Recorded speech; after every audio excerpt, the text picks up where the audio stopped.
and welcome to the Rise World Summit. At last count, at least as far as I knew, we had 53 countries, so I don't know whether to say good morning, good afternoon, or good evening.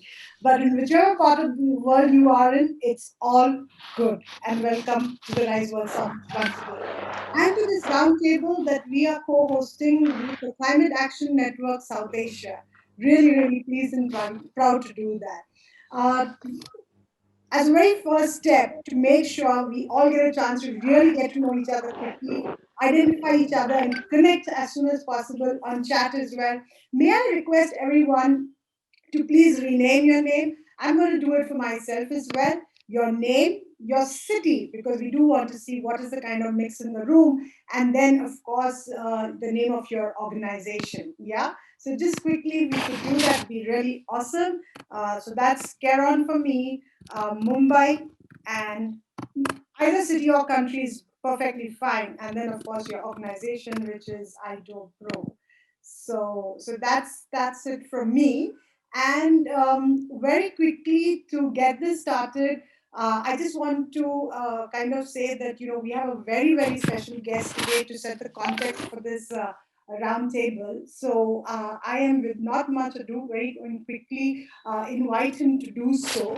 So we have with us Joseph Abowitz, the president and CEO of Gigawatt Global Corporation, as well as the president and CEO of Energia Global Capital and founder of the Arawa Power Company, named by CNN as one of the top 6 green pioneers worldwide. Joseph is a co-founder of Solar Industries in Israel and Africa. He can be followed at Captain Sunshine. Joseph, may I ask you to please lead the way and have some sunshine right here in this room. Over to you. First of all, thank you so much for this opportunity and this honor.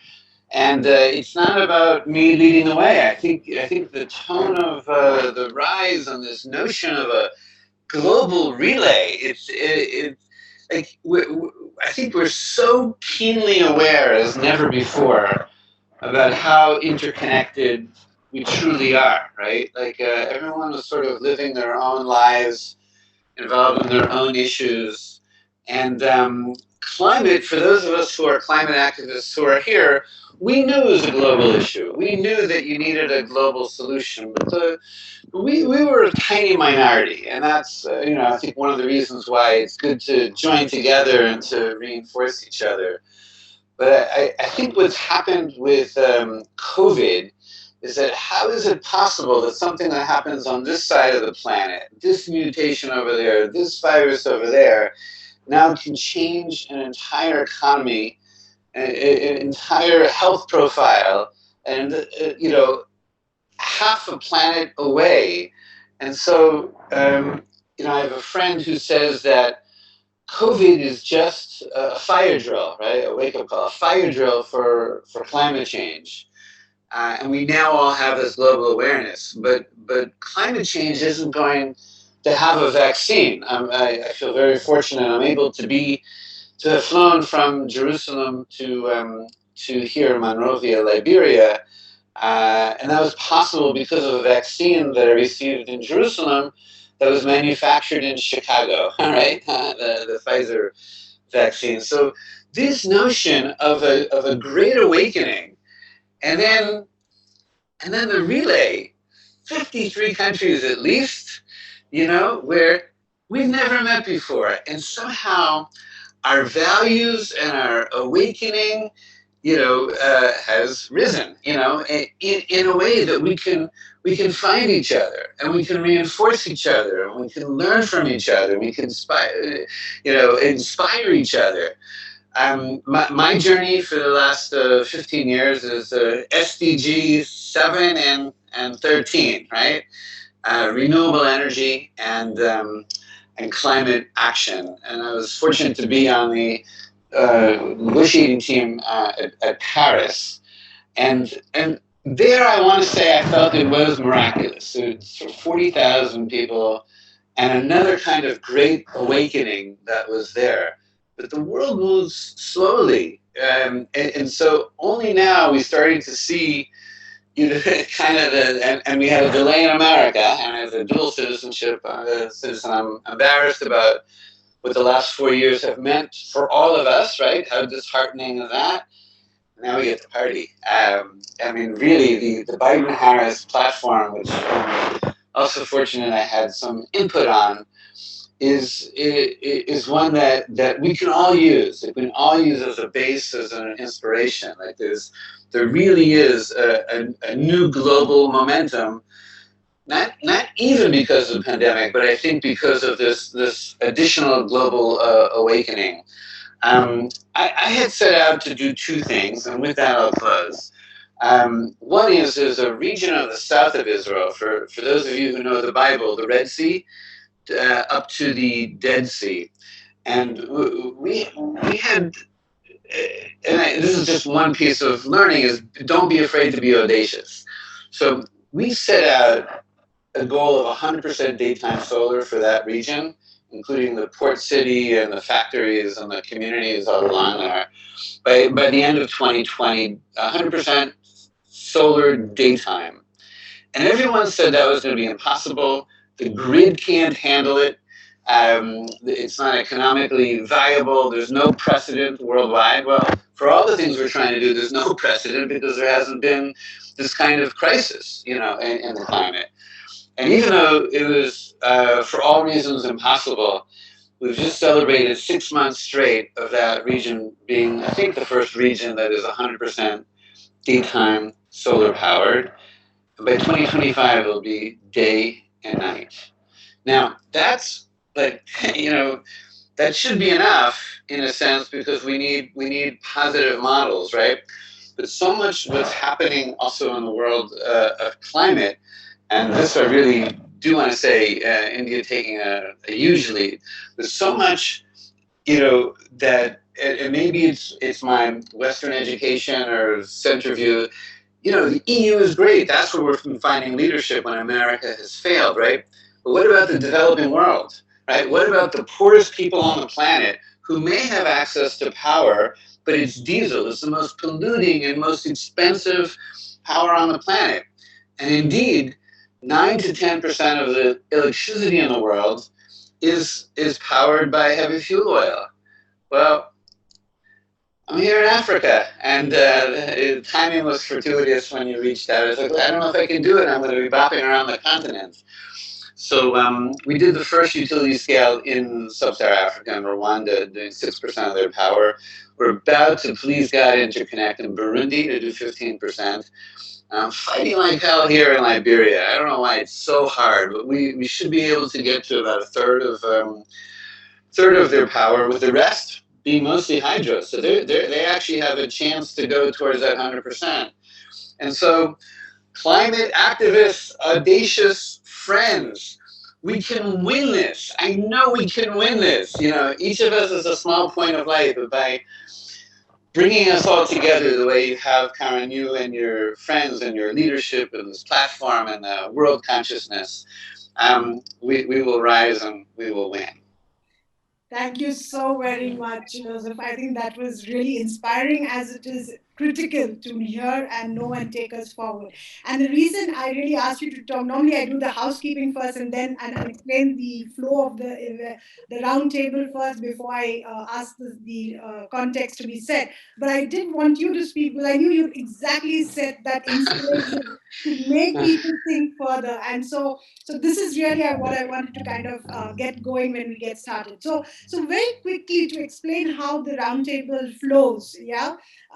I know everybody has gone for conferences all over the world, but I'm almost pretty sure that you've not gone to a conference where they say absolutely non-negotiable, no panel and no presentation. Yeah. And if you have an example like this, we are always willing to learn and always willing to look at new models to adopt as well. So do share with us if you have something like this, but we have no panels and no presentations. However, we do have experts, and we have experts because while there are so many experts in the room, these have been experts with whom we have sat down and thought, okay, maybe let's have a half structured information, but also have an open conversation that allows us to really bring in new voices, new perspective, new ideas. And that is how the whole roundtable is designed, so that we bring everybody, as many as we can, into the room. Yeah. And the way we're going to do this again is the conversation will be divided into three parts, where we first, and I'm again saying this all in advance so that I get you all thinking, so that we really have some deep conversation to and breakthrough interactions during this 2 hours, and making every single minute of that count, right? So we start with challenges. We start talking about what are the challenges in the room, not 30,000 feet problems, but what is it that you are facing, you are looking at, what are you doing that would really make us think a little bit harder. The second part to what we are going to talk about is going to be about the capabilities in the room. I mean, there's a wealth of knowledge, there's a wealth of experience right here in this room itself, and therefore we want to definitely leverage that. And last but not the least is we want outcomes. And what kind of outcomes? Because I think Joseph just said that, right? Collaboration. We cannot do things alone. We've got to collaborate to make those outcomes possible. So this is how the structure is going to be like. And to really take this further and introduce some of these experts with whom we've been talking with, just a quick hi, hello, and to give a little more context to it, I would like to invite our co-host for this roundtable, the Climate Action Network South Asia, and Santosh, who leads it, will please say a few words. Santosh, over to you. Uh, Thank you, Joseph, actually setting the tone for the round table. uh, eh, Regarding the context we have on climate action, I think no time is more pertinent than the time we are living in right now. When we know that climate change has profound impact on life and livelihood of people around the world, it poses existential threats to all life-supporting ecosystems. But during the COVID-19 pandemic, uh, uh, the problems, the issues have already multiplied to many folds. So actually, COVID-19, along with the climate change, has really exposed the many vulnerabilities of our systems, of our ecosystems, and our governing systems as well. We need all those to correct all those systems. We need climate action. We need pertinent actions to do that. If I look at the kind of work we need to do, I mean the task really is very daunting, because if I go through that, the climate action requires to cut global emissions in half by 2030. So if we look at the Paris Agreement, which is the landmark kind of for the climate action, to keep global temperature rising by more than 1.5 degrees centigrade, which means we need a lot of activities, a lot of action. It means we are to phase out coal 5 times faster than we have been doing right now. It means we have to increase a tree cover by 5 times faster. We have to ramp up RE mix, the renewable energy mix in the world by 6 times. It means we have to transition to electric vehicles at a rate of 22 times faster. It sets the tone that how the climate action should look like if we have to reach the climate the ambition we have set in the Paris Agreement. So all of that is achievable only if we plan, invest, and tap the synergies of all the stakeholders. So we must break silos. We must break silos of different sectors, the different stakeholders, so that we could work together and we could collaborate as well. Thank you so much, Santosh. And yes, to get started, we will just introduce these experts. But as I would request all the experts, for now, we are just going to acknowledge you at this point, and we will bring you in at the last and at the closing. I'm sorry, not to use a negative word, but at the closing to really do your power play and synthesize the conversation for the group. I think that's really the big thing that we are looking from you to help us with in this roundtable. And so, with no special order, I would like to introduce, and maybe you could just say hi at that time, yeah, and put on your videos if you could, please. Mr. Harjeet Singh, who's the global lead on climate action at I'm sorry, climate change at Action Aid International. Yeah, hi Arjit. Thank you for joining us.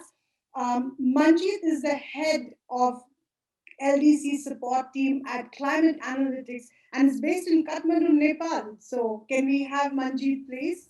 Hi, Manjit. Good to see you.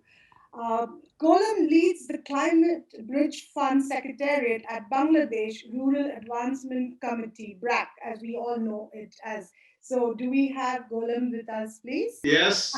Yes, thank you. All right, great. We also have with us Ranga Palavala, who is the National Climate Finance Advisor at Commonwealth Climate Finance Access Hub. We also have with us Vishal, who's the co-founder of Reconnect Energy, India's largest energy analytics scale-up. Vishal, great. Hi, We everybody. have Hi. We have with us Harit Soni, the founder of Equilibrium. Do we have Harit with us? Hey, Karen. Hey, everybody. Hey, hi, Harit. Great. And then we also have with us from Aga Khan, Ms. Sucharita Roy, who's the head of planning and building. Can we please have Sucharita please with us? Great. And Jahangir Virani, who's a consultant on mechanical, electrical, and plumbing. Jahangir? I think he's not here, Caravan. He is not here. Sana is here, yeah. Sana. Okay. And Sana Darani, the program manager for planning and building with us. So we have Naman Gupta, consultant to the government of Maharashtra for environment. Naman? Oh, okay. Yes, yes, perfect. All right. Thank you so very much. So, as you can see, we have a great set of experts who have been putting their heads together to think about like what is it that we want to do in this conversation, and most important, what do we want to get out of this conversation by the end of this 2 hours, right? So let's not waste any more time and let's get straight into the conversation.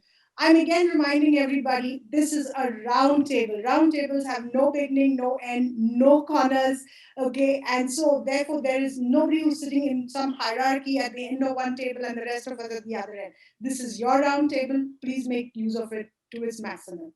So to get started, as I said, we want to talk about some of the challenges. And Santosh, you just now literally rattled off all these different targets that we've got to achieve if we have got to make any difference in the life around us, thanks to climate change and climate action issues, right? So, that being the case, what do you think could be some of the challenges we could start maybe, bringing people to talk about maybe specifically, or then if someone has something to, come into it with that, we'd be happy to kind of take it.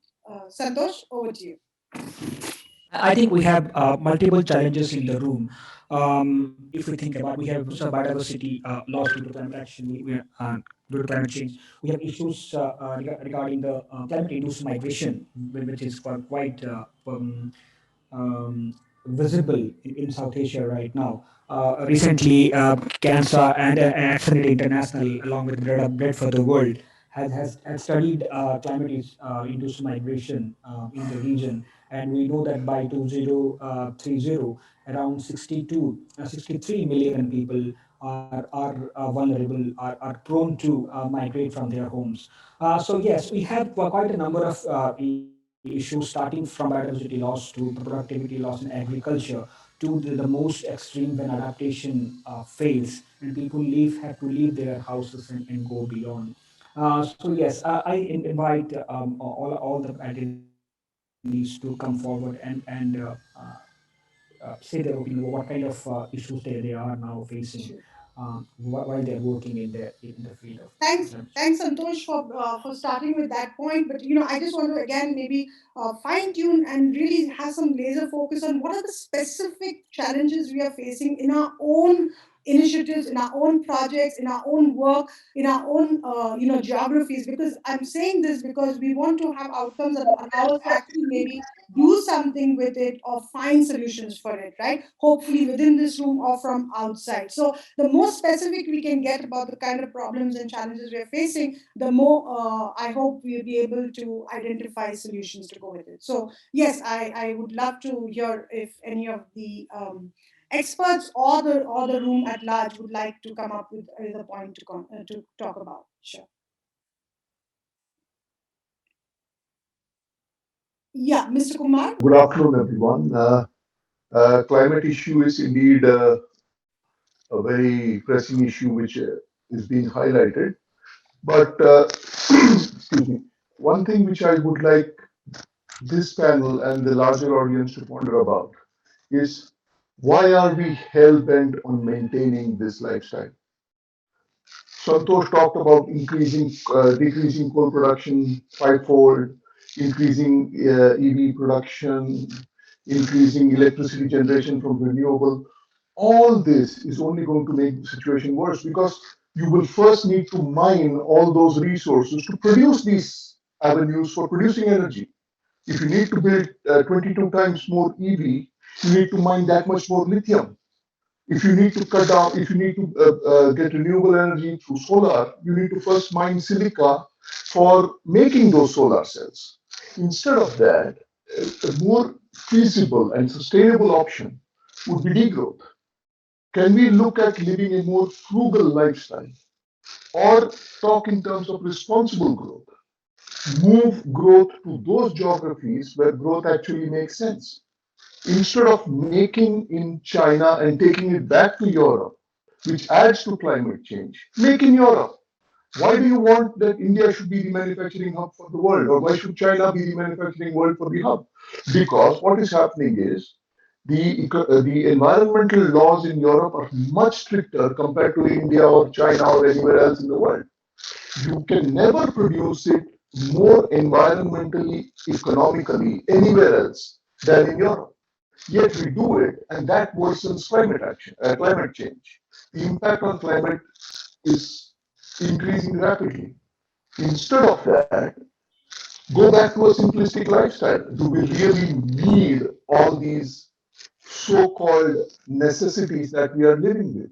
That's the point that I would like to Thank throw you. before this panel. Thank you very much, Mr. Kumar. I think that's so true, right? So climate action is really at three levels, right? It is at, and in fact, thank you for saying that because yesterday we had the ambassador from Israel also who spoke at the opening plenary, and he actually spoke about it in three ways. That one is, what is it that he does at a personal level? Then he spoke about what he does in his official capacity as part of his work, and the last but not the least is how he looks at it as a global citizen. How does it impact the world as a whole? So I think really that's a great way to get started to think first is our own self. And that also meets the responsible value that we talk about when we talk about the rise value. So great for setting that point up over there, Mr. Mood. Now, I would like to, I'm very, very sorry, my apologies, but we do have another expert in the house who we've been talking about and talking to is Mads Hoods from the Earth Project in UK, based in Wales. And Mads, maybe just say hi to you real quick, or if you do want to also say something on challenges, then it'll just start the conversation going also from this point. Mads, do we have you? Hello, everyone. Hi. Lovely to be part of this. And great, thank you. Any challenge you want to talk since you're already up on the video? Would you like to just mention maybe any challenges you think we should be really thinking and talking about, or any challenges that you are facing that you'd like to maybe talk about? Well, the Earth Project tends to take a holistic view of the environmental challenges. So there's been a lot of focus on climate, but as one of the other participants said, we can't address the climate challenge without making an impact in other aspects of the environment, which is to do with, for example, mining of raw materials or not being able to provide clean energy for people who need it badly. So it is very important to think about all the aspects. And of course, the UN Sustainable Development Goals try to do just that, but it becomes very tricky to address one without impacting negatively on the other, without having a very strong holistic plan. So that's the sort of space where we want to have discussions and try and use the latest technology to view environmental changes and see what's going on. But of course, I think there was one of the other participants called for a more frugal lifestyle, and I think we can all certainly adopt that straight away and create probably the biggest impact we can. But I'm here to listen and learn, and I would welcome anybody to get in touch with us and see how we can work together. Thank you. Sure. Thanks so much, Max, for joining us, and we look forward to more from you. So I'm going to quickly ask people to please use the chat box, of course, and keep your comments and feedback coming as you hear or talk to talk. I mean, hear others talking, but also please start raising hands and come into the conversation because this discussion is for you. So maybe we could start with some more of our experts, get the ball rolling, and we could then have more others coming. Yes, thank you very much, Sucharita. It's all yours. Go ahead. Yeah. So, yeah, climate change, the impacts of climate change can be felt in everyday life now. Everyone is feeling the pinch. And we work in the sector of planning and building the built environment. So, there is this construction and the built environment, which is one of the biggest contributor to the GHG emissions, the greenhouse gases that we all know. So I just wanted to share some of the things that has been done in Aga Khan Agency for Habitat, and for quite some time now, about 2 to 3 years, 3 to 4 years that we have been working on it. Sucharita, I just want to make one request while you talk about the work is, focus on the challenges right now. We will come on to the capabilities and initiatives and projects in the next phase. Yeah, please, if you do. Thank So you. the some of the critical challenges are that there is need for more innovative, research in terms of materials. If I come from the construction sector, I would say that if construction is or the built environment is one of the biggest contributors to this climate change and emissions. Emissions being a critical concern leading to the temperature rise, there is a lot of need for innovations and innovative materials coming into the construction sector, wholehearted participation by the service providers into this process of working towards climate change goals that we have, and these are the kind of stakeholders who need to be included into the process. There is policy, the role for policy, but there is this, a section of stakeholders who need to be engaged in this process. And that I would say is one of the critical challenges. And how do we bring them all on board is something that we have to look at. Thank you very much. I only want to maybe put one kind of point, add one more point to it. So, one is, of course, maybe there is a lack of research that is there, which is, of course, maybe very true in the emerging technologies around materials. But also, one of the things that we've realized a lot is that you see that there's a lot of research that already happens, right? But it is not used. The World Bank on Absolutely. their website itself says that not even 85% of the research that they fund, okay, Hmm. is even cited. Forget about applied, right? So I think the problem is twofold. On one hand, you have a lot of research that's going on, but it doesn't reach or doesn't get utilized or applied in any shape or form that can see meaningful results on the ground. But on the other hand, there are enough of practitioners, initiatives, and projects that need to have access to such knowledge and information. But somewhere we are not able to get that going. So I think that's the Absolutely. other dimension to that as a challenge I would add. Right? Yeah. Yes, Great. absolutely. Great. Thank you very much. So do I have anybody else with the challenge? Suchita, I think your hand. Yes, Karen. Yeah. Yes, we have Karen, Golan. Yes, Golan. Go ahead. Yeah, thank you so much. I mean, let me just raise 3 points in terms of challenges that we are facing, currently. The number one is the financing adaptation. So there is huge debate at the global level and even at the regional and national level that we are expecting the balanced allocation for both mitigation and adaptation, but still we are facing the challenges to have the required allocation for adaptation. This is number one. And number two is the political commitment at the national level and also at the global level.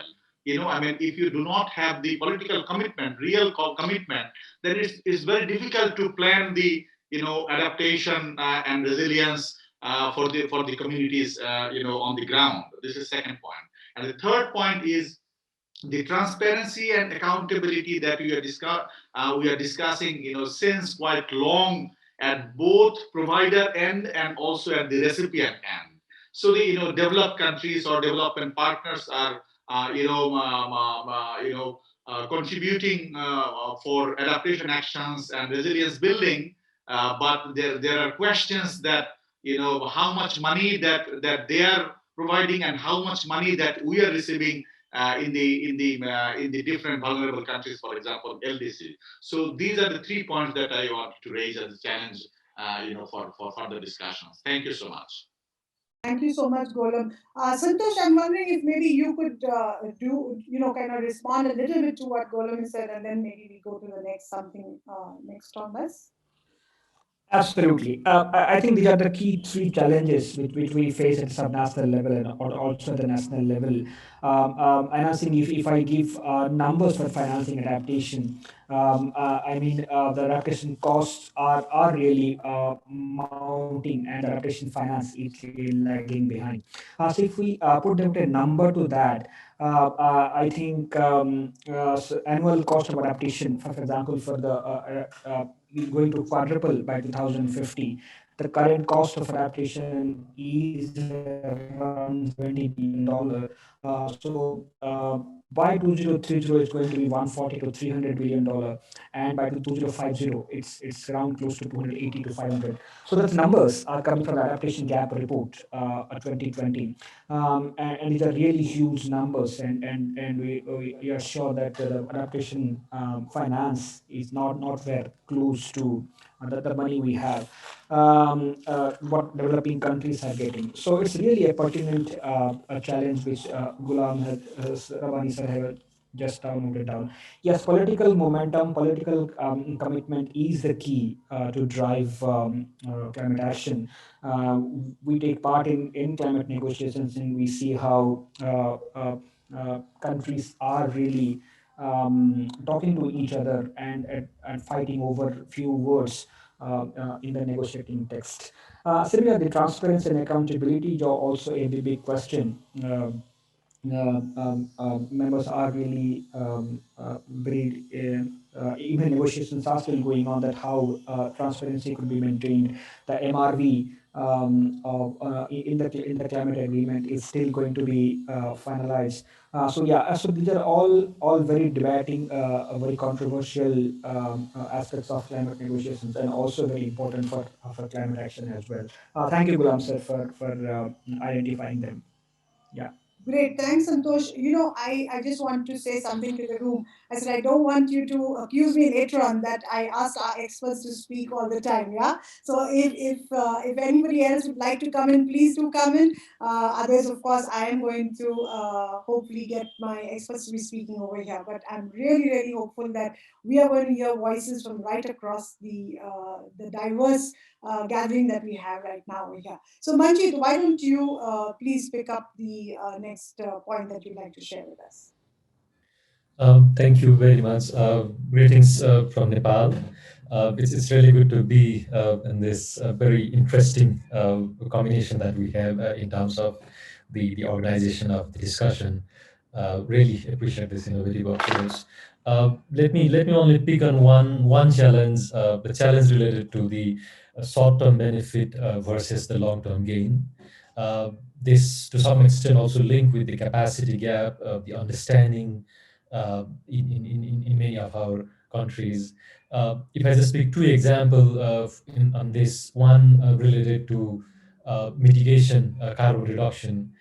For Nepal, annually we pay around $2 billion just to import petroleum product from India. For a country like Nepal, that's a huge amount of money. Uh, and this is the country with the huge potential of hydropower and other renewable energies. Those potential are still to be explored, and the hard-earned money has been sent outside the country, compromising on many of the development priorities, the investment to be made on creating jobs, many other emerging priorities. So having this in context, one thing that the country has realized is to kind of promote the electric transport. And in the recent country action plan called NDC that the Nepal has submitted to the UN, has confirmed that Nepal will aim to ensure that 90% of its private and 60% of its public vehicle will be electric by the end of this decade. And to meet this energy demand, currently we have only around 1,500 megawatt of hydroelectricity, which will, uh, by the end of this decade, will be 15,000 megawatt, also from hydro, but also from solar and other renewable energy. So that's one of the solutions. But all doing the emission from the transport sector will be reduced by one third, and the emission from the cooking sector will also be reduced by one fifth. So the country can proudly say that we did something, even that was not our responsibility. When we see this context in the adaptation sector, what we have seen in many parts of the country is, if I just take an example of building bridges, uh, it's a lot of coordination. People take it as a burden to coordinate among the different sector, and then whenever the budget is transferred from the constituency, the bridges are made. But when those bridges face one flood in one rainy season, then we realize, oh, we built something that cannot hold the flow of the river. Then that has to be again reconstructed with the design that can handle the highest flood that the river has to manage in that certain term, which adds which will obviously rise the investment, if those were initially made climate friendly. Yeah. So in in in these two examples, what we have seen as of now is it's difficult, I think, even to convince the politician, to some extent the policymaker, and in most of the cases we go for the short-term gain, immediate response. Absolutely, I'm not only talking about my country, but in many places, it is all developing over. country that I Yes. have seen, the government that comes for the certain year, for the 4 or 5 year of the mandate, wants to have a very clear signal of in terms of ticking the box that what development Absolutely. parameter has been achieved. Yeah. So I think it's that's the one of the challenge in terms of the short-term benefit Thank versus the you. long-term goal. Thank you so much, Manjeet. And I would encourage you to look at the chat box because I see there's a lot of response to some of the things that you're saying. So please do that. And I'm going to request my experts to just hold on because I'd like to have another voice from the room. But I also want to respond to what Manjeet just said. I mean, we all understand that it's finally, a lot of policy issues are critical for us to be able to do anything further in the, especially in the solar and energy space. But also market forces are equally important. And so how does that kind of pan out, or what are the roles that has vis-a-vis that enables you to kind of manage it, and get through even if you don't have the policy you require to really grow the sector, right? So I'm going to call in Mariam. Mariam, I believe you are from Islamabad, and that'd be great to have your view. Please come in. Hi, everyone, and thank you very much for taking me on board. I'll quickly focus on challenges you asked regarding I'm very climate change. sorry. I just want to interrupt one quick second. Yeah, I just want to make sure that we try and keep our what you call it, challenges as specific as we can, so that we can get specific answers as well. Okay, Oh, go ahead, yes. please. I have jotted it down the minute you were speaking. So, according to me and what I have studied and observed, is the greatest challenge is unplanned urbanization, which lead to a lot of climatic extreme events. We have witnessed over the years. Second is population increase. We missed in our climate discussions, which is the root cause of every issue, and of course, climate issues as well. Then, less focus of policymakers on climate action because they are judged, their performance is judged based on whatever we can see. By we meant voters. We expect them to bring a lot of developmental projects, so they focus on that in 5 year tenure. If I speak about the case of Pakistan, and there are very strong lobbies of coal power plants in South Asia, in particular, which doesn't allow other lobbies to come in. It's very difficult for solar energy sector or wind or other such sustainable energy resource sector to come in because of these strongest lobbies. Which we have over the years, and then taxation on big industries which are polluting and bringing their environmental friendly technology to them is great challenge in my opinion. Thank you very much. Thank you. That was really, really on the dot. And I hope that somebody's going to respond to you either on the chat or then when we talk in the next section on capabilities. So, Harjit, yes, can I please ask you to come in and share your thoughts. Thanks, Karen. Glad to be part of this very interesting discussion. Let me build on what you were saying and also what Gulam said, and a brief reference that you gave to the private sector. Let me try and connect all the dots. The reality is that governments and even civil society organizations are getting a lot more comfortable around working to generate knowledge and its dissemination, and not many models are being set up that are absolutely required to scale up. Uh, we do have a big role that private sector plays, but the reality is that we are leaving a lot to the private sector. It does work in case of mitigation, but not really for adaptation or addressing loss and damage or climate impacts as we call it. Uh, the reality is that we have to really shift from discussion to action.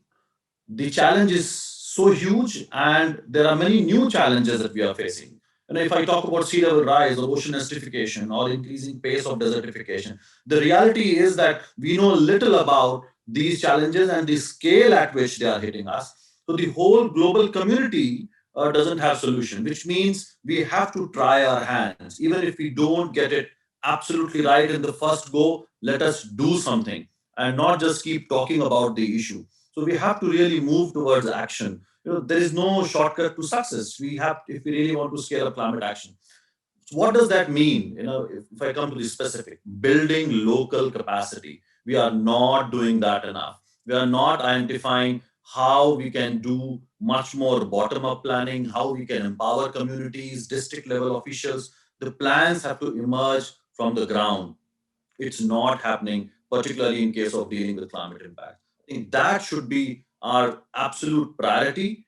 And as I said, private sector will not step into the field of adaptation. That's where governments have to come in, and in their architecture, their infrastructure has to really take that into account. So I would like to put a spotlight on building local capacity and putting investments there. Great. Thank you. Thank you. I think I can never ever agree much more than this to say that capacity building always is the solution for most of what is happening and what we need to do. So before I come to Arun, may I please ask Naman to just quickly come in, and Arun, you are next. I promise you. Yeah, Naman. Thanks, Karan. There are a couple of important points which are already covered and said by various experts. I particularly want to focus one on that, which is about collaboration and being working with the government for so long, with the state government involved in this climate change policy formulation and implementation of the state of Maharashtra. What major challenge that we have seen is that there is a huge disconnect between government efforts and the other players. So the thing is that, Harjeet was mentioning, that adaptation is something where government has a major role to play. I agree with that.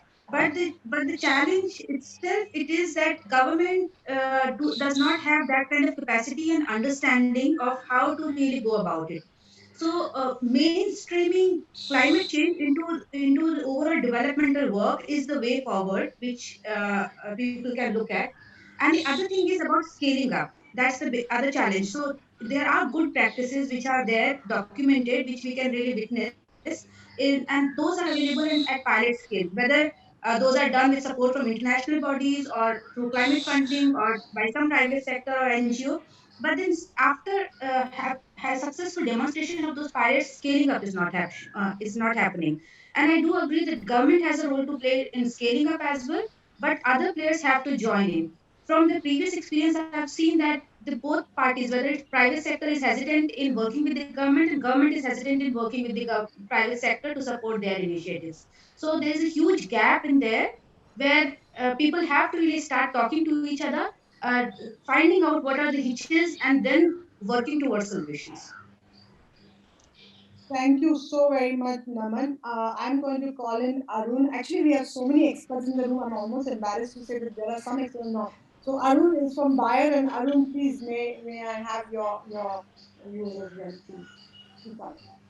Thank you very much, Karen, and good afternoon and hi to everyone. Actually, it's not just afternoon, but I think it's fantastic discussions that have been going on. I wanted to just step in with a couple of things, points that I thought would be very good for this conversation. One is even though we're talking about SDG 13, like climate action and so forth, as the core focus, there's probably a number of other SDGs that have also a lot of relevance.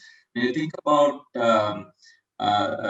SDG 2, right, zero hunger and food security more broadly, there's a lot of relevance of climate action on this because you think about drought, for instance. There's a lot of smallholder farmers across the world who face uneven monsoons, and therefore there's a big reduction in terms of agriculture yield, and that has an impact on food security significantly, right? Yeah. So this is my daughter coming in. Uh, the second thing is, recently we had also a locust attack last year, actually, and that was like a once in a generation type of locust attack that, almost 30 years is the worst in this time. And that impacts a lot of lands and can cause significant impact on agriculture and produce that we eat. A related thing is also on mosquito-borne diseases, for instance, right? I mean, as the temperatures increase, you see that these mosquitoes, which usually habitat in the tropical and equatorial regions, now they're moving northward and into colder climates or previously colder climates, and as a result, we actually see a lot of impact on dengue cases, for instance. Even just in India, there's been a 3x rise in cases over the last recent few years. And those are things that will have significant impact on what we should be thinking about, not just on pure climate talk. And a final third point that I want to make, maybe in response or in addition to what Harjeet just made with respect to collaboration with the government. I think the private sector is actually quite willing and willing to step in and partner. I mean, just in this week, there's been a lot of conversations going on also at Davos on the World Economic Forum on sustainability. So a lot of companies are actually stepping in with sustainability goals related also to greenhouse gas emissions as well as some of these topics. I think the private sector actually has the intent to make an impact here, and those collaborations need to be set up with the government and by the government as part of a roadmap, and then we partner. Absolutely.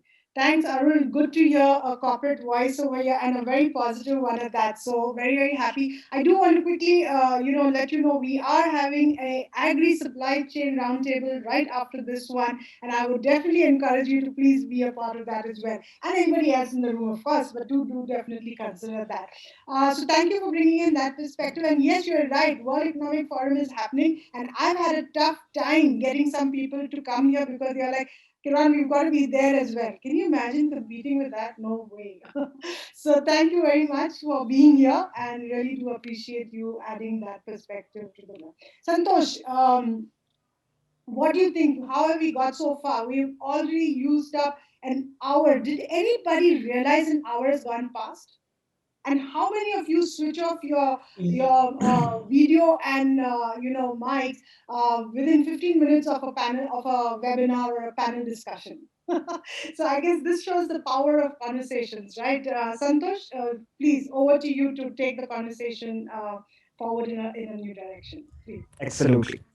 Yes, thanks. We have now a kind of a laundry list of the issues we encountered while implementing and while talking while having working on climate action.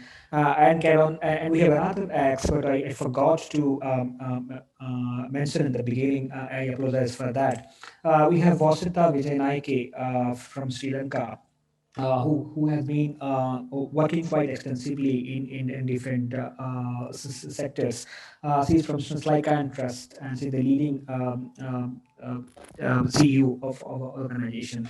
So, Vasita, if you could come up later on when we move ahead at some point of time. Yeah. So regarding the issues and challenges which we have already identified. So could we just maybe find out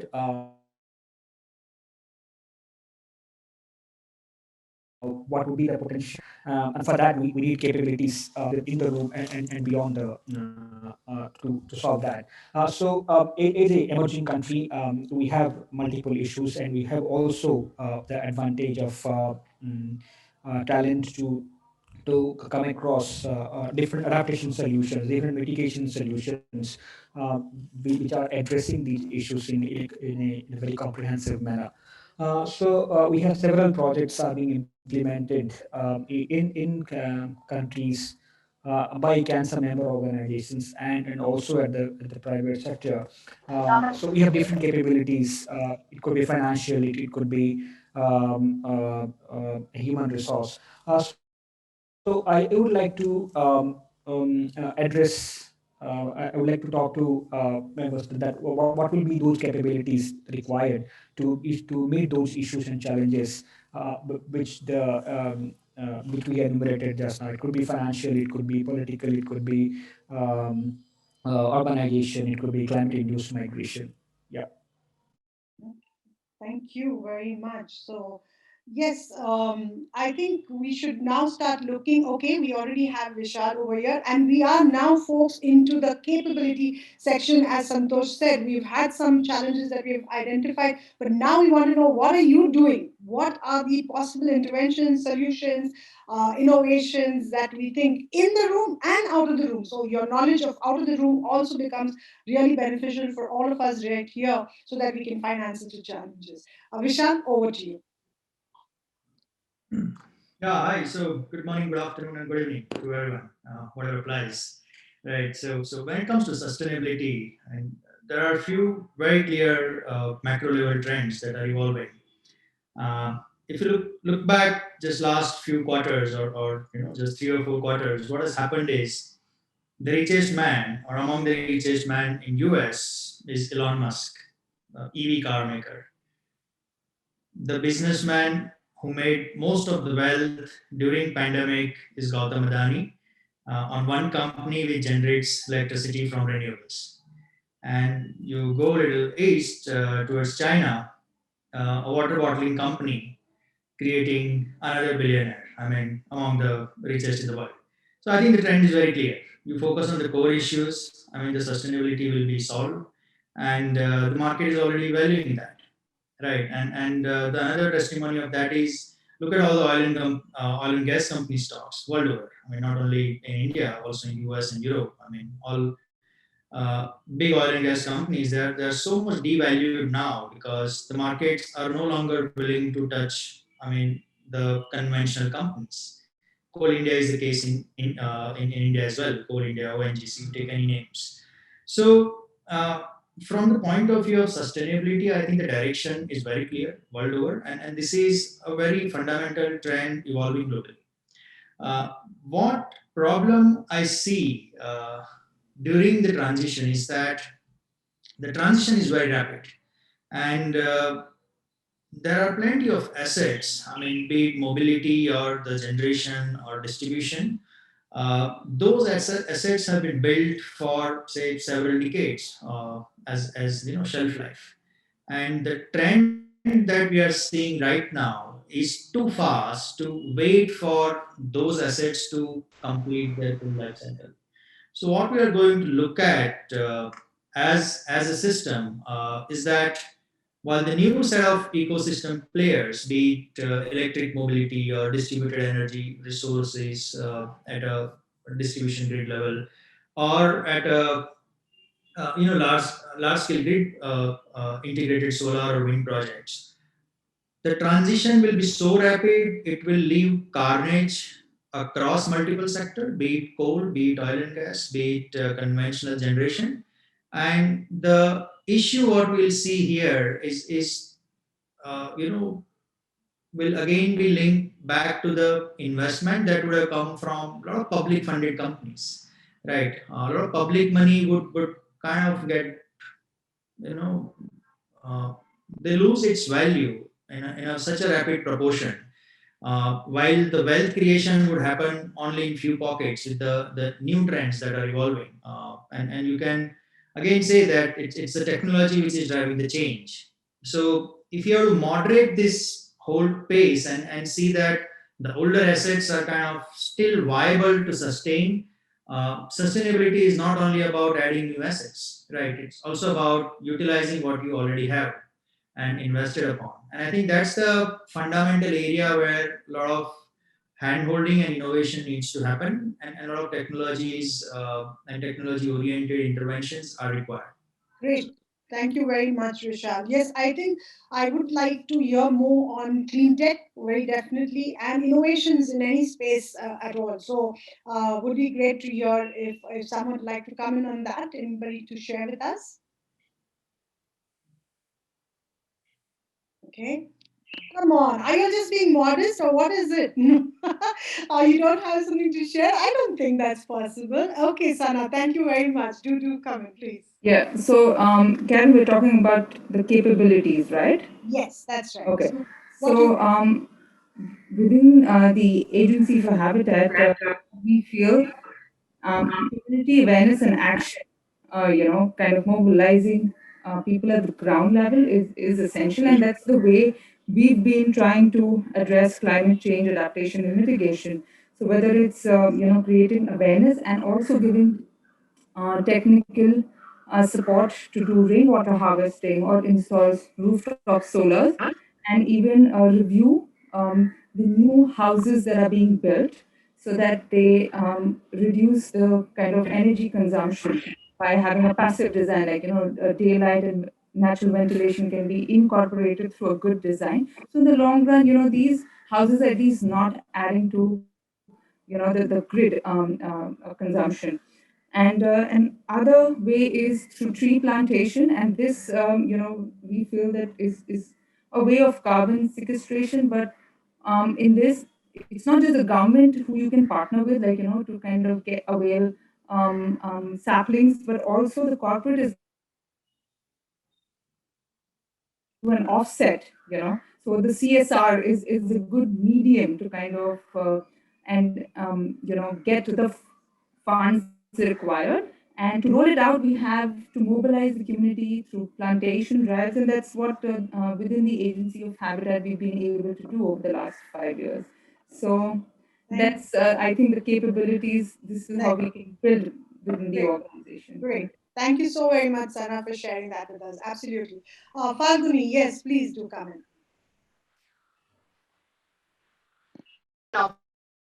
Thank you for giving me an opportunity. Actually, we've been speaking about the climate change. We also need to understand that bringing in this awareness among students, our new generation, is something which is very important. And our NGO has been doing this regularly, and we found real great change among among the children, basically, through which once the awareness is given to them, they passes on to their parents. It goes through the parent, and there's a vast amount of change that we've been trying to locate. So we need to actually address these issues even at a ground level. When it comes to schools, we need to give awareness in schools also for a higher standard. Maybe we've been doing awareness activity for students from fifth standard to 10th standard. So probably we could start the same process even when it comes to climate change, because even the government has been trying to do a lot of work on this, but that work is only at their level. Their assessments are happening, but when it comes to the implementation part, yes, we need an inclusive Absolutely. Thank you so very that's much. what I wanted to. Sure, sure, absolutely. And I think you brought up a very important point that if lifestyles have to change, if solutions have to be created, that kind of awareness and sensitivity starts right from the children in schools, and that's the only way to kind of take it forward. So I think environmental education. That's right, Sana. You just took the words right out of my mouth. Is really a critical part of the capabilities and solutions we need to be thinking about and doing. doing, taking forward. Great. So, Dr. Mayank Agarwal, I see that you've been posting quite a lot of things on the this thing. Harith, were you planning to go next? I can. Okay, fine. Yeah. So why don't you, since you're already up on the screen, why don't you go ahead and then maybe I could ask Dr. Nayank to join in after you. Great. Go ahead, Harith, please. So I just want to extend a couple of thoughts, and I want to ask a question rather than share ideas as well, right? So just stating a fact, we already have the technology to combat climate change. It exists. We don't need to reinvent anything new in terms of energy generation, the way we consume energy in terms of efficiency, and the technology to also sequester carbon from the atmosphere and put it down in the ground so that we don't increase it more than the 1.5 degrees Celsius that we are targeting, right?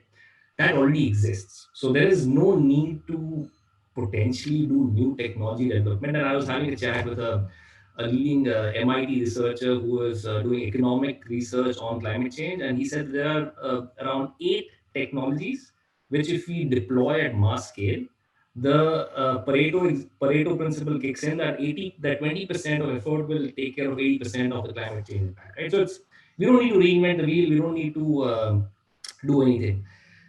Climate change is not a technology problem; it's a social problem. And we need to accept the fact that it's about the social consensus to move quickly towards a direction which will stop climate change. So it is not a technology problem in my perspective, right? Uh, if I talk about a social problem, then what's the problem now? Now, if I look at it, we are all talking about how do we move quickly and change human behavior so that we become more sustainable. We as a person become more, aware of how we are consuming resources, etc. But my question is, do we want to change that quickly? Because any change is very hard.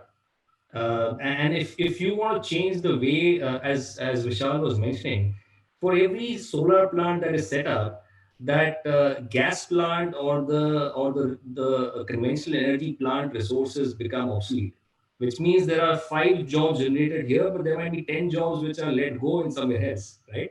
Uh, I'll just share an example. For example, we do energy optimization and asset predictive maintenance for industries, which contribute to nearly a third of the global emissions. But I also know when I put in efficiency software on these shop floors in the factories and make them smarter, there are 5 jobs who used to do scheduled maintenance, go take manual readings, they're out of job, right? So are we ready to really solve climate change and have a huge economic aftermath of people not having the skill sets to be enable to be able to sustain in the new world? If it comes very quickly, it's a problem, right? And if we are wanting to do it quickly, let's say we all agree as humankind that we want to really reach there in the next 5 years, and that's where the belief system is. Then we need the political will and the policies and the financial systems to fall in place. So I think the first thing we need to answer ourselves is that, are we ready for that massive change? Because massive change requires painful, activities which will come with it. A case in point is that we developed a vaccine within 8 months and we stopped COVID transmission. But that also meant that all of us were sitting in the house and in rooms and not going out and meeting people and having drinks and having parties for maybe 7 8 months. If you're ready to do that, then we can kill any problem as humankind. But I don't think we're ready as human race to move very quickly, and that's why the pace of change is also very important. But that's more of a question that we need to ask ourselves rather than. Oh, I think, so I'll take that into two parts. One is, yes, I agree with you that there is a social issues that are around it. And that's why actually, no, I'll take the first part where you said that the innovations exist. There is no two ways about it. And it's not that we really need to go looking for new innovations, right? And I don't know if you noticed, but the Rise Summit has this line saying that we don't need any more breakthrough innovations. We need breakthrough interactions, right? And it is interactions like this that come up with these radical thoughts, like what you just said, because anybody from the sector would like say, "What you're saying? We should not be moving at this pace."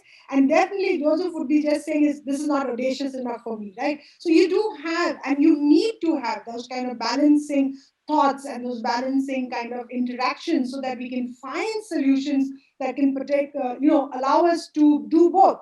be audacious to really look and think big and solve big, but also be sensitive, and responsible and inclusive enough, because those are the right values, right? That makes you balance it out to say, okay, if this is what's going to happen because of what I'm going to try and achieve, then I got to be ready to also be able to do this at the same time. So I think that's the nature of the problem, and that's the kind of solution perhaps that we're really looking to formulate and get over here. Yeah. So Joseph, I see you're ready to say something. I feel like I just had like a lightning bolt hit my mind. Harid, Sony, thank you for that. Right? It's exactly. It's there's a shortage of bold leadership, the social decisions, as you said, and I think what we all can do together is really enforce those social decisions. And someone else was saying beforehand, Vishal, about market forces. I mean, the market forces, if it was a level playing field, would already do the job for us. But it is because, and I'll call it this, corruption. It could be political corruption or legal corruption, but solar is the cheapest energy on the planet today, according to the International Energy Agency. So market forces are on our side. If it was freedom to make only financial choices without the corruption of, so we need to call for more transparency for true costs. If we can get all of our grid operators to say, we have an obligation to buy the lowest cost fuel, but to be able to do the calculation on a macroeconomic basis, right? Health, environment, energy, safety, and all things. But Harit, I feel like for the next, until we solve climate change, I'm going to be quoting you. Happy to talk more to this, Joseph. I think it's an exciting topic. Great. Thank you so very much for making that statement over there. And Dr. Mann, just as I said, very important, please do come in and share a little bit of what you have been sharing on the chat, please. Thank you, everyone. I'm based in Agra, and clean tech is very much close to my heart. That is why I've been following Ministry of Power, MNRE, and couple of entrepreneurs. What I personally feel is that clean tech definitely is the way to go, but there are many, many innovations and newer technologies that are being introduced, but those are not being disseminated to the general public or the entrepreneurs or the techie people. I personally feel that many young students, they are ready to do anything. They just need some guidance. And what I have been observing from the Ministry of Power website and Honorable Minister of Power, Mr. R.K. Singh's tweet feed, that he has posted every single document on renewable energy, but those are not being followed by anyone. His tweets are not being retweeted. That's the issue. And he has virtually posted many ResearchGate articles, many from the science journal, and all those technologies are very much possible to do it. And I'm trying to do that. I'm not sure if I'll be successful or not, but I'm trying to incorporate every single technology that he has posted on my very own home, just on 450 square feet area. And I think this is possible. Thank you And so much. many of the 17 SDGs, they can be addressed by it. Many. Thank you. Yes, that makes a lot of sense. And yeah, we will look forward to you continuing sharing a lot of your knowledge on the chat as you keep doing. Thank you so very much. Loy, you Thank you so wanted much to, for inviting me. sure. Loy, you wanted to say something? No, I think the only thing I want to say is that I'm very happy that I was invited for this. And Vinod Menon knows me well, but I can see a number of you whom I don't know. I'm based part time in India and part time in Egypt. And my focus traditionally has been on disaster preparedness and risk management, but seen more broadly in the context of sustainable development. So I think you're on to a good thing, and I am happy to help. And yeah, I like what is some of the discussions going on. So I think that's all I'll say for now. And if there are any specific questions, please drop a line. Thank you. Thank you very much. I'm really glad to see we're getting people from so many different countries, Sri Lanka, Bangladesh. Now you said Egypt, so it's amazing. And I again request you, please put your city and put your name of your organization. It just helps us, especially when you put it in the chat. It immediately allows us to recognize and relate. Yeah. So we have Brigadier Khanna, who's been also on the chat, quite active on the chat. Brigadier, would you like to come in and say a few words? Thank you very much. In fact, we've been working on the, I am in fact CEO in the Arise India, and basically our secretariat is FICCI, and is an organization that is working on the disaster risk reduction in the private sector. UN has got UNDRR as it is, one is the government side, the other is the private sector. So we are looking after as far as the private sector is concerned. But the of late, what is happening is that DRR as well as the climate change are two separate entities. We are trying to combine them together because we can't separate them, DRR as well as the climate change. So the DRR as well as the climate change, both we are doing it, and I'm happy to say here that there was in fact, two of my articles, rather chapters, we had published it there. That is the how have we adopted the climate change adaptation, what is government policy and what the policy which we are adopting in the private sector. And in overall India, as also in one of that is the islands, island, Lakshadweep Islands. So how are we adopting it there only? So those two things which are there only, I have given it in my the chat also, the reference also.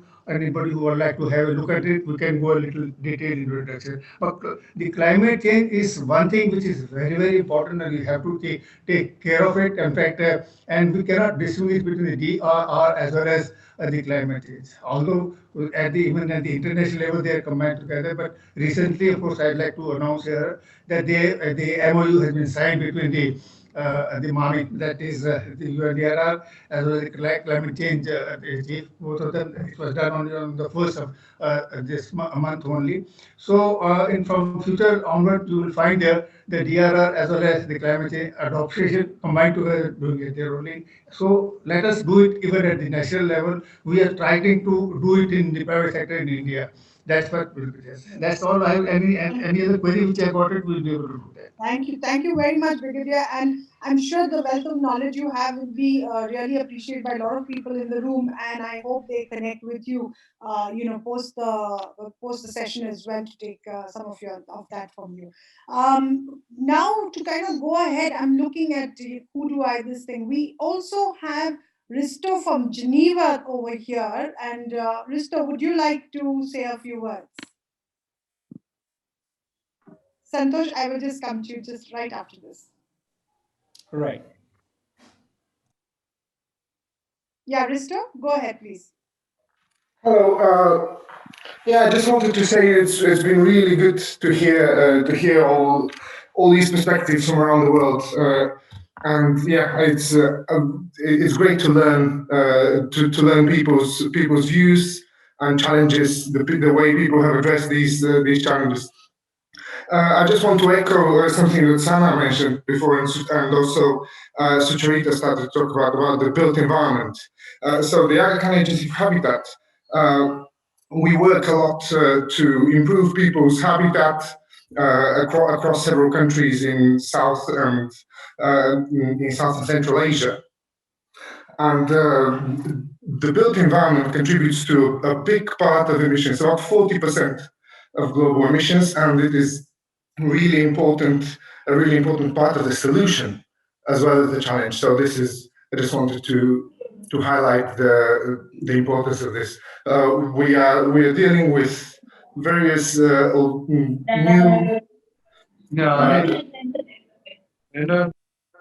Sorry, please go ahead. Please go ahead. We are working with various new sustainable materials as well as construction techniques, design techniques to reduce the whole life carbon and climate impacts of our buildings, of our infrastructure. So this is quite an important part of the battle against climate change. So just wanted to highlight this again. Great. Thank you so very much for doing that. Santosh, you had mentioned about Vishista. Do you think we should call her in at this stage? Yeah. Yes, I think we heard quite a bit of capabilities right now in the room. That yes, we need just resilience. DRR plans, we need technological solutions, we need social upliftment to live up to those technologies as well. Yes, in Sri Lanka, particularly, sorry, Wasita, for that. I think we have been doing quite a lot of that, starting from conserving mangroves to also changing the narrative on sustainable consumption and production. So was it over to you? Please give us a few words that how the solutions you look at and what capabilities you have seen in the local level that you were hopeful that climate action would be uh, yeah, could match up to the challenges we have. Great, thanks, Santosh. Yes, Roshista, would you like to please come in?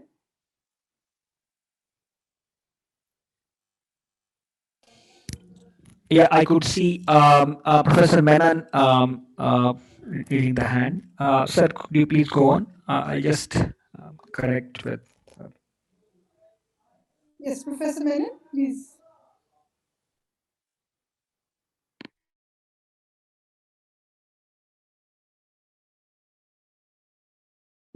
Professor Menon? Yeah, I saw him. Yeah. Sorry. Actually, I think that we are making a lot of assumptions about both our capabilities, and we need to be very frank and honest in terms of accepting the fact that many of the things which we're talking about have not really reached the local communities, and that is where we would really see the change which is happening.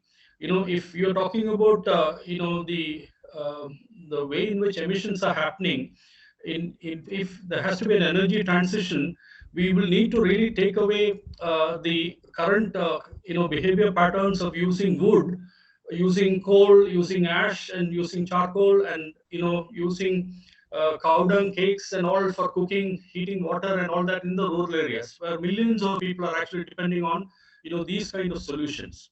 So all the things which we talked about, whether it is biogas and things like that, they were all fancy at some stage, but the local implementation has not really happened.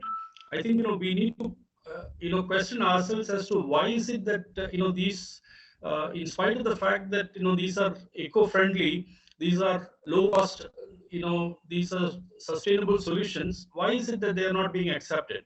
So we need to walk the talk, and I think that is where localization becomes important, and that is where everybody has to become a part of the solution. We are a part of the problem, but we have to be part of the solution, and that is the only way in which we will be able to make a difference. It's said that a person with a hammer will see everything as a nail. Okay, and we keep looking at every issue and then trying to find the solutions, but we have to make it a crowdsourced, participatory, inclusive, multi-stakeholder engagement, and that is the only way in which things will succeed. Thank you. Thank you very much, Mr. Menon. Absolutely, I think many people agree, and you can see that in the chat box itself straight away Yes. in terms of. Right. Yes, Ramamurthy, yes, you can Yeah. speak. Please. Very good afternoon, madam, for the opportunity, and very good afternoon to all the participants. Yeah, just as the professors have just mentioned, really the solutions will be diversified, and see the people who are working in the particular domains sometimes the technologies has to transfer some kind of knowledge. See, knowledge based solutions have to come, and sometimes the domain people itself, they will come up with some solutions. That's why as yesterday also we had gone through some kind of biomimicry sessions. The solutions will be very peculiar to the peculiar problems. And I would like to mention here one particular solution which is really brought out by me and my team actually, and which is useful to the, it's a global kind of solution that is named as Vanasri Madam, that is Forest Survey and Research Initiative. It is actually some solution, online solution, which is a kind of breakthrough in the particular aspect of converting very old forest records, which are based on the magnetic compass bearings and chain these things into the new geo coordinate system, wherein we can superimpose on the Google Earth and the things like that. Okay, and in that actually it is a very professional kind of this thing, but you see with this online tool. It is made very easy. Actually, it is not a 100% solution, but it's made. But the thing is, to reach to the consent target group, it is taking really, see, it is 7 years old, but see, till now it has not reached the audience, okay, required audience. Such kind of issues are there, madam, and I think this kind of forums, especially you were also mentioning that you see the discussions and the sharing like in these kind of forums will help in reaching out and further development also. Thank you very much, madam. Thank you so very much, Ramurthy. I think that is our aim, that the breakthrough interactions that happen at this roundtable allows us to get some results and outcomes. And we are moving to the last half an hour of our roundtable. And I would request all of you, whoever especially is not yet spoken, to definitely make use of this opportunity of this last half an hour. We obviously don't want to pull anybody into it and put anybody in a spot, but we do want to remind you that this is it, and if you do not use your time now, then forever hold your peace. Yeah. But having said that, we're more than happy to look and hear from new people. But in the meantime, Manjeet, it's all yours. Thank you very much. Uh, I'm very much inspired with the way the discussions are coming up. I don't have anything. I don't have anything new to present, but what has been said earlier at the beginning by I think Kumar sir, later by Professor Menon, the lifestyle that we had earlier, the lifestyle that we had. A kind of model in this region. I think that brings a lot of solution in this context. The way nowadays we have seen a development, the way it is defined, the way our cities are built without a proper planning. First, the houses are built, and then we start thinking about the sewage plant, thinking about other necessary the requirements because in the lifestyle that we had in this region, there were sustainable ways to manage waste in our household. There were sustainable ways to keep our house warm. And now we adopted a new tech, and in the run of adopting the new technology, now we have a burden in terms of electricity use, the energy use that we are making in terms of AC and other equipment. In the lifestyle that we had our own system of purifying the drinking water at our houses. So I think with there are many solutions that we have in this region in our sustainable lifestyle.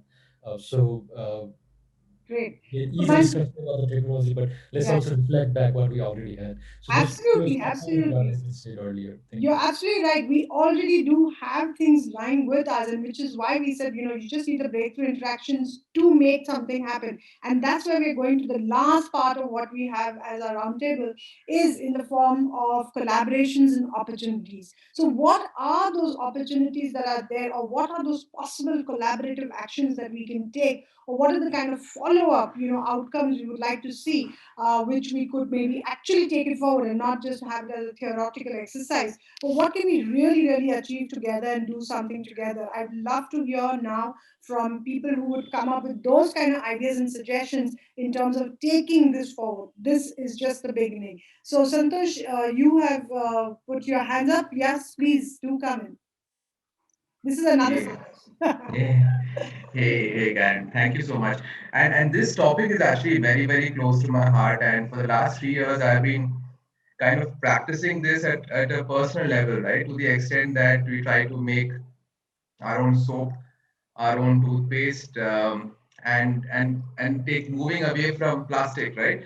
So we found that we have a local dairy where I had to actually go with my bottle and I would get milk from there. Then there's a local person who would make snacks and try to buy it from there, and I used to take my dabba. But all of this takes like a lot of effort, and whether I can resist the temptation of foregoing a 300 rupee or 400 rupee Amazon discount vis-a-vis the plastic and the boxes that is going to come, that itself is a huge decision. So it is very complex, and it is very you. It's not really someone else who's going to solve the problem, or I don't think it's really some organization or buying something or buying a solar panel is going to solve the problem. It's pretty much with you that you're going to solve the problem.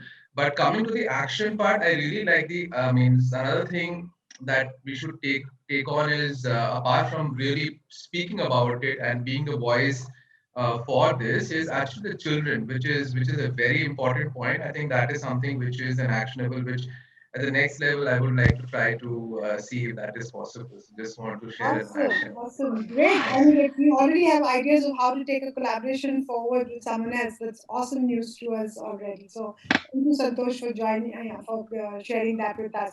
Santosh, I'm going to hand it over to you to kind of take this last portion through, and hopefully, we're going to have a lot more. Mariam, you will get your chance for sure. Just bear with us for just a little bit, and we also wanted to bring in Washish. So, Santosh, how do you want to take this forward? Yeah, as you said, Karen, that we are last 25 minutes. I think as we know that we want collaboration between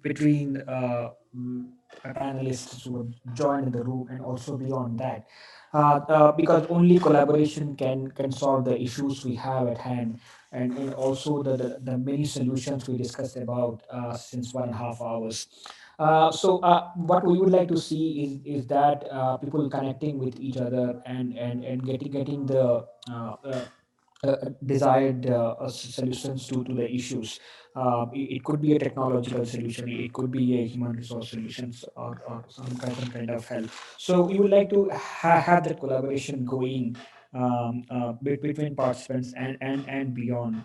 So we are in the last leg of collaboration. So before we go there, I just want to take the opinion of Mariam. Please go ahead, Mariam. Thank you so much, Santosh, for again giving me chance. For collaboration, I think one way is that is how I think SDPI is doing from past many years with cancer.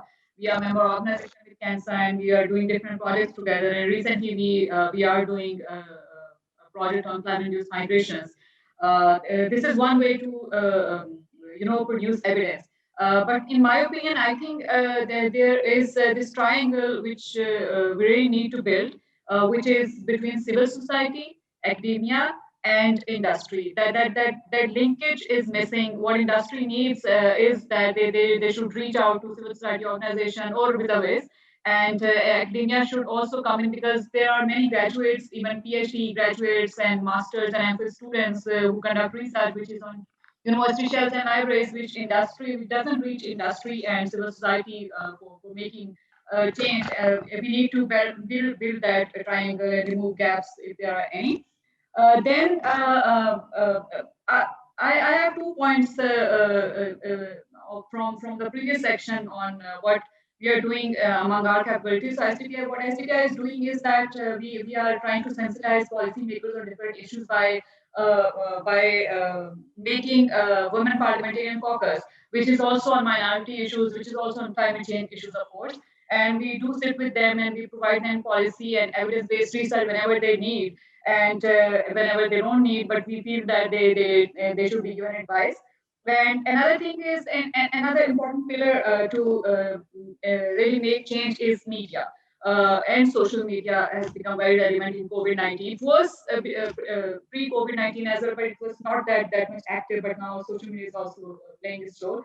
So what we are doing, STPI is doing, is that we do conduct workshops with media persons to sensitize them about climate change issues that they should report. Like yesterday, we had a workshop with journalists reporting on climate change, and there were two from mainstream media as well, like mainstream channel as well, which were reporting on on climate change. We sensitize them about climate-induced migration, and they should report in that. and then we also follow some kind of activism. Although we are think tank, we don't really believe in creating nuisance, but sometimes we do it. Whenever there is some anti-environmental decision or any such decision by the government which is not supporting environment, like there was this road expansion in Islamabad, which was not really needed. So their civil society organization in collaboration with media did come up, and we did activism online and physically, and government has to take that decision back to put pressure on that. So these were some of the points which I wanted to highlight. Thank you very much. Thank you so much. And I love the way you said, and even if they don't want it. Yeah, So that was really great. Santosh, over yeah. to you. We need that, as you said, Mariam, that we need to break silos across stakeholders to reach that collaboration. So any other speakers who like to go now to simplify the things that how we could really collaborate with different aspects. So I would like to invite, Gulam sir, please. Thank you so much, Santo and Karan. This is actually, I remember that you mentioned about the climate-induced migration, as one of the challenges in different countries, and this is one of the major challenges in Bangladesh as well. I want to take it, not specifically to the collaboration, but sharing some innovative approach in climate finance mechanism. You can have innovation in methodology, you can have innovation in developing, designing a concept, but you can have also an innovation in financial planning. We received a certain amount of grant from the government of Germany, and we invested this amount, and we are getting income every year at the rate of 8.5%, and we are using this income from this investment to support the project at the urban level, where there are climate migrants living in different slums in 5 cities. So what we are doing is trying to have a small income to support a small project in adaptation, and building resilience for the climate migrants. So that's what we are doing under the current mechanism of Climate Risk Fund Secretariat, which was established by BRAC in association with KFW, just to share this mechanism. Thank you so much. Absolutely, I think planning is key to meet those challenges. I think including adaptation. You said also resilience plan. And it's really necessary that we plan at the village level or the municipal level or the panchayat level, for example, in India. So resilience plans or adaptation planning is really very much essential, and the many technologies, the many innovations, the many solutions we discussed also need to go to those plans, to the resilience plans, so that it could really address the vulnerabilities of communities. Yes, please. Any other voices on this aspect, please?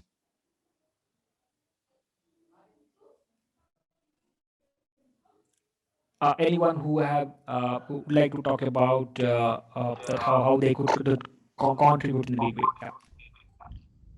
Santosh, can I take a minute? Please, sir. Please, sir. Please go ahead. Just wanted to suggest that there are many universities and colleges conducting programs, bachelor's and master's programs in environmental sciences. So these faculty members of these institutions can work with the local level engineering colleges to look at toolkits, which could interpret data related to the climate change impacts on society, local communities, and they could work with the local self-government institutions and with the local corporate sector entities which can support these initiatives. I think there will be a lot of possible spin-offs which could happen through collaborations with academic institutions, with the local self-government institutions, with corporate sector, and with a lot of multidisciplinary professionals. With the IIT Bombay, there is a Yantra initiative, which is working with a lot of engineering students from IITs and They're looking at toolkits like artificial intelligence, robotics, and machine learning, deep learning, big data analytics. And we have looked at both disaster management solutions as well as climate change solutions. And these are various ways by which we could work with environmental sciences colleges and universities. Thank you. Thank you, sir, for that last missing bit. Because we have been missing youth groups and students who are kind of prime drivers now for climate Actually, action. Yeah. Santosh, I'm sorry, I'm going to come in because you just said youth, and we actually have among us a youth who is not just listening, but who has taken action. And I think it'll be a good time for us to maybe ask him to talk a little bit about what he does. Is that all right with you? And Vashishta, we will come to you really quickly. If you don't mind, just a little chance over here for this youngster. Is that all right? Sure, Richard, do please. we? Yeah, yeah, sure. Yeah, thank you so much. Richard, do we have you with us? Was here. Good afternoon, ma'am. Can you see me? Yes, absolutely. Go ahead. Yes, so good afternoon, everyone. I'm Richik Pal, and I'm from Standard 11th, and I'm a bottle breaker. The objective of my project is in collaboration with IDOBRO to promote the United Nations Sustainable Goals and to prevent plastic pollution. My idea harbors around not only reusing plastic, but also upcycling plastic waste that we generate in our homes every day. And all this started a couple of years ago when I went trekking in the Himalayas. And the amount of plastic that was littered on the trail was shocking. So what I and my team we did was that we just picked up this waste and stuffed them into PET bottles. And that this idea I brought back home to my city in Mumbai as a souvenir from the mountains. I was appalled to find that Mumbai generates almost 400 tons of plastic waste every day, most of which goes into the landfills and the Arabian Sea. Also, in the world, around 1 million PET bottles are thrown every minute. That's the quantity of plastic waste that we are dealing with.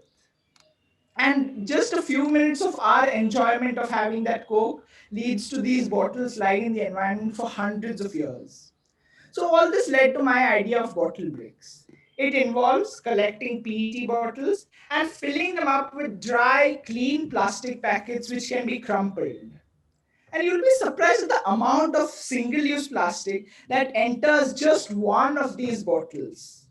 They can be packets that we generate every day in our homes, like packets of rice, lentils, flour, chips, biscuits, chocolate wrappers, so many things. And this is a very easy and simple method of reusing and upcycling plastic. Once you fill the plastic into the bottle, it becomes as hard as a brick. And those can be used like bricks for construction of a variety of things.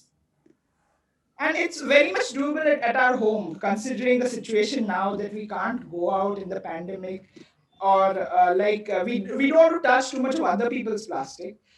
We can do it at our home itself, and we can compress our own waste which we generate every day into bottles and make them as hard as a brick. So what happens after we make these bottle bricks? We can make different utility Richard, products. I'm going to stop you here. I know Ma'am, we're I can just show them, Oh, ma'am, you like can show it. what I've made out of. So Sure, we can make absolutely. different products like bottle brick stool. So suppose this is a bottle brick stool that I've made, Okay. and it's made of bottle bricks, but it looks just like an ordinary stool of ours. And we can sit at home, and it's a utility product which can be used anywhere. Great, great. Thank you so much, Richard. You are an inspirational model for a lot of youth, and I thank you for sharing. But we'll have to go on. Yeah, thank you so No much. problem. Bye-bye. Okay, Vashista, may we have you back, please? And Santosh, over to you. I just realized Richard was with us when you said this thing, so I quickly thought I should bring him in. Yeah, great. Vashista, may I? Yeah, thanks, Richard, for that intervention. Yeah. Yes. Hello, everyone. I hope you can hear me. Yeah.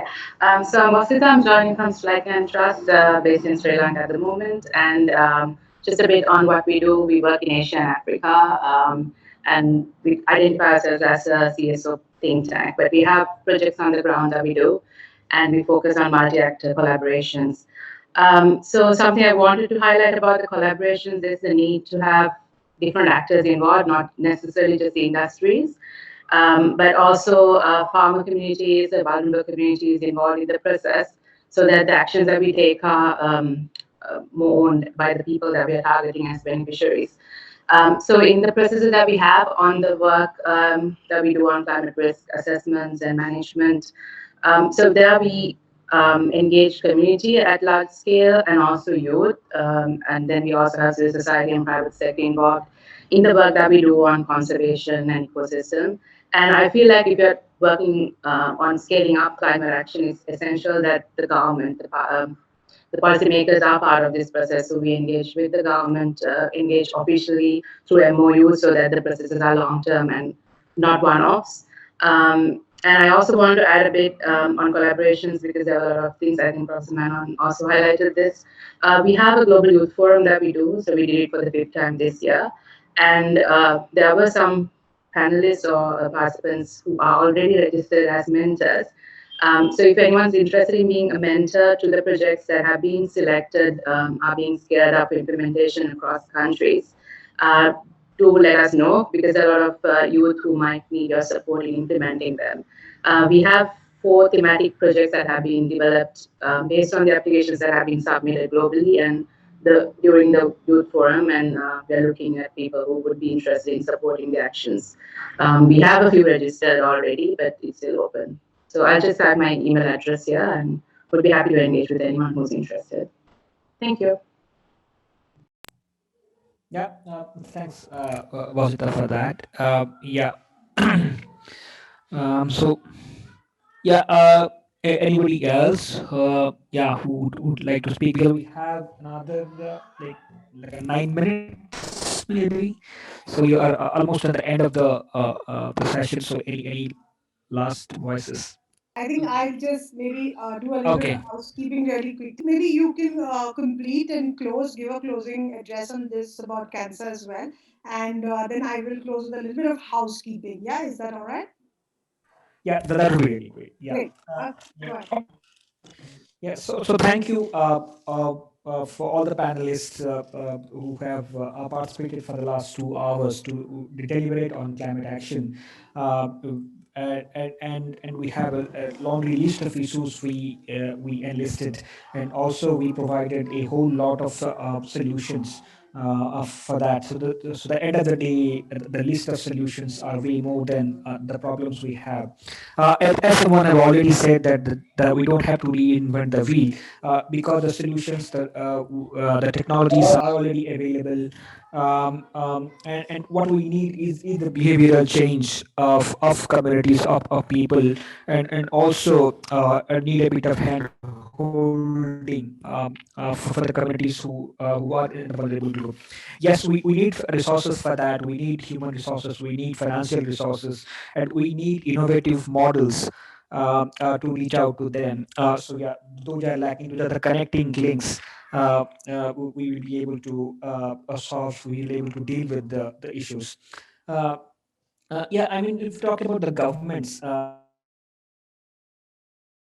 I mean, yeah, they have made a false choice prioritizing the economy over the climate change. Political momentum is needed. Without that, those policy changes, those changes in the laws could not be possible. Uh, but as a whole, as a stakeholder, to do the policies we are governed, we could make those ground level changes which would drive policy changes at the government level as well. um, yes, and we have encouraging trends in terms of renewables energy because the prices are keeping for is falling every day, and we have energy efficiency solutions as well, which are really reckoning for the climate solutions. So yes, and also we have quite a bit of collaborative minds available in the room and beyond, and the need of the hour is to come together to break those silos and make those plans and also implement them in a collaborative way. Yeah, over to you, Kira. Thank you so very much, Santosh. I think this has been an excellent interaction, even if I say so myself. And it'd be nice if others also said so in the chat box. And yes, honestly, I mean, any feedback, any testimonials, any kind of comments would be very helpful, because we're always looking to get back feedback and improve and do better than what we're doing always, right? Um, a little bit of housekeeping.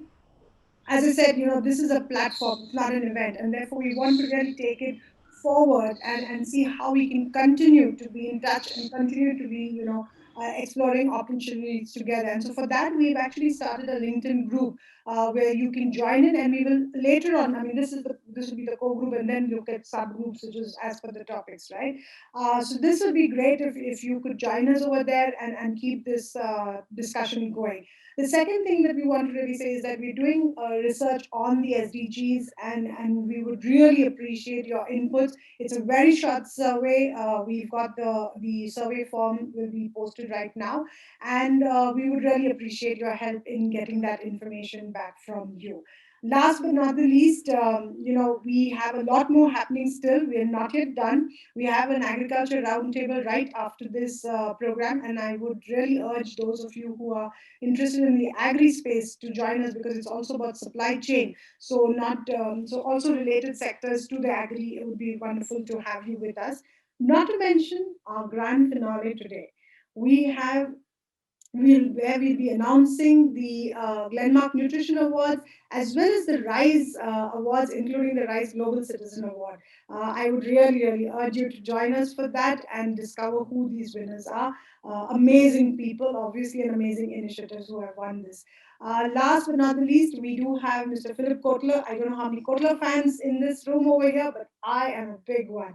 So he'll be joining and giving us the keynote, as well as a message from Amitabh Khan. So I think we have a huge lineup, with World Food Program, Glenmark, and many others. So would really encourage you to join us for the closing plenary and the grand finale of our awards. And yes, and the Agri Roundtable that's going to come right after this at 4:15. So you can imagine, I just moved from one roundtable to another, 15 minutes. So thank you all very, very much. Once again, my absolute grateful thanks to Joseph for joining us. My absolute thanks to all the experts who came in so sportingly when we said that, you're not going to be talking about yourself. So thank you so much for agreeing to this radical idea of breakthrough interactions. Thank you for your wise moderation, really inclusive and warm. Thank you Well very much. done.